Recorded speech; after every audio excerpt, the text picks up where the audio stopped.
Assalamualaikum warahmatullahi wabarakatuh. Alhamdulillah. Hari ini kita akan membahas tentang proposal basic policy yang ketiga, yaitu tentang procurement. Procurement itu adalah sesuatu bidang pengadaan ya, yang ini memiliki nilai yang paling besar di dalam proyek EPC, hampir 60%. 30%-nya lagi mungkin construction dan sisanya adalah engineering.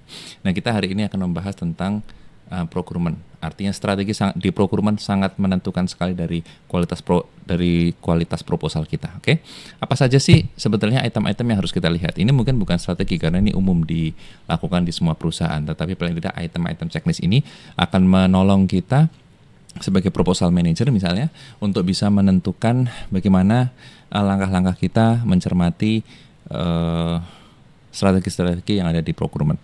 Baik, kita akan masuk ke strategi procurement yang berikut ini.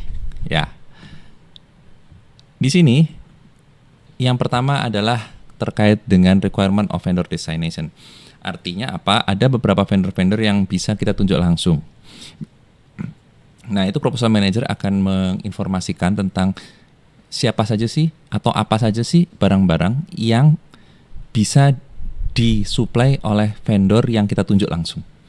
Ya, misalnya itu ada terkait dengan barang-barang proprietary equipment atau equipment vital yang ada di dalam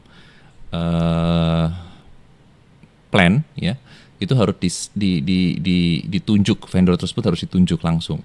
Atau dia hubungannya adalah dengan control system ya, DCS seperti itu ya.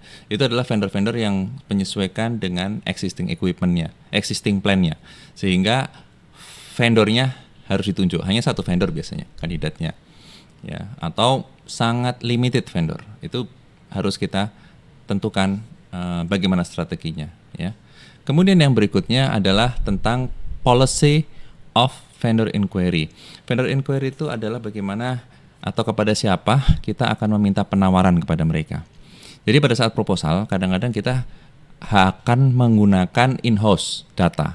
Jadi harga-harga yang kita sudah miliki dari proyek-proyek sebelumnya atau data-data yang kita miliki dari proposal-proposal sebelumnya. Nah, kalau yang tidak ada, baru kita akan vendor inquiry-kan. Biasanya yang di vendor inquiry-kan adalah yang hubungannya dengan paket atau paket equipment, paket sistem, ya, atau yang memang kita tidak memiliki kemampuan untuk mendesain langsung, sehingga kita butuh bantuan vendor, misalnya terkait dengan destilasi dan lain sebagainya, ya, atau reaktor. Itu kan kita tidak bisa langsung mendesain, ya, sehingga kita meminta vendor inquiry. Ya, kalau terkait pompa dan lain sebagainya mungkin sebahagian selama itu tidak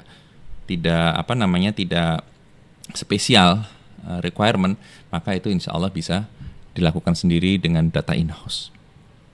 Kemudian procurement scope, procurement source, scope and item.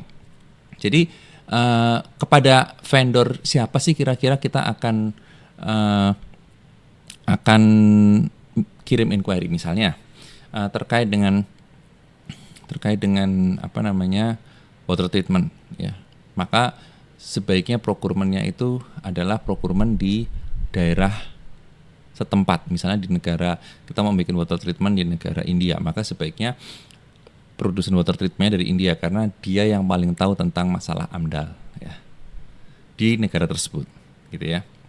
Makanya banyak perusahaan-perusahaan asing yang memberikan scope water treatment kepada perusahaan-perusahaan lokal atau perusahaan-perusahaan yang berkolaborasi dengan mereka di dalam negeri tersebut. Nah, inilah procurement source yang paling penting ya. Dan apa saja atau dari mana saja kita, misalnya ada proyek di Cilegon ya, maka sebaiknya fabrikatornya yang dekat dengan Cilegon karena itu akan sangat meredus dari transportation cost dan lain sebagainya. Sebaliknya kalau proyeknya di Jawa Timur, ya kita harus memaksimalkan vendor-vendor yang ada di daerah Jawa Timur tersebut. Ya, itu nanti terkait inspeksi, terkait dengan fabrikasi, terkait dengan transportasi, itu penting sekali. Menentukan procurement source-nya di mana, scope and item-nya seperti apa. Oke. Kemudian yang keempat, tadi yang kita sebutkan local procurement, apa-apa saja yang bisa di local procurement kan. Apa-apa saja yang kita bisa beli dari lokal. Misalnya seperti bulk material, semen, ya, kemudian peralatan sipil ya, oscilloscope rata-rata bisa dibeli di lokal, kecuali yang memang harus import, ya. Kemudian ya itu kita harus tentukan.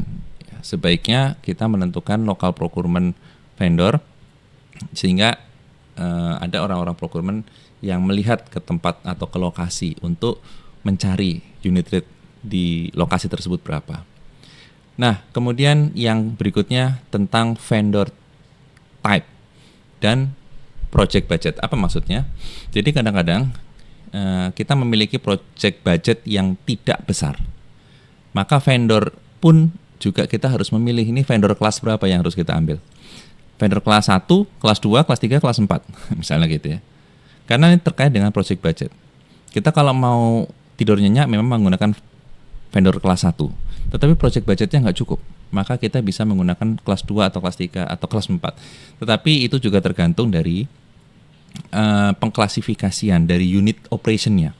Kalau unit operation yang high risk maka pakailah vendor 1. Kalau yang medium risk maka pakailah vendor 2 misalnya gitu.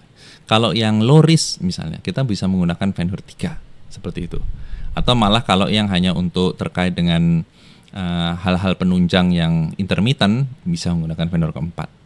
Jadi ini tergantung dari project budget kita dan pengklasifikasian.